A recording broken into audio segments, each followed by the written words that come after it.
I am the Tofu Golem. Please enjoy the video. You start by preparing the Illustrator file so Photoshop can read it cleanly. Save the AI with Create PDF compatible file checked. This embeds a preview and preserves editability. Make sure your artboards and layers are named logically so you can identify them later, and confirm the document color mode is the one you need, such as RGB.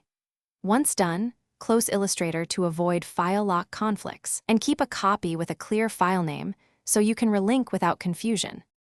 Open your Photoshop document and use file, place link to import the AI as a linked smart object. This keeps the connection so updates propagate.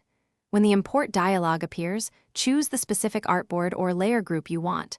Place and position using the transform handles, holding Shift if you need to constrain proportions. Because it's linked, you can double-click the smart object thumbnail to jump back into Illustrator, make edits, save, and then watch Photoshop update. This is how you maintain a finish by deciding whether you need pixel-level edits.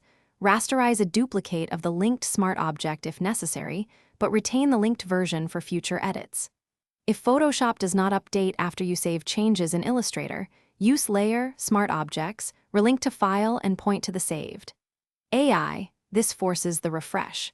Make sure file paths and permissions are correct, especially when using external drives or cloud storage. Incorrect paths are the most common cause of broken links, so verify them if problems persist. Thanks for watching. Consider subscribing if we helped you today.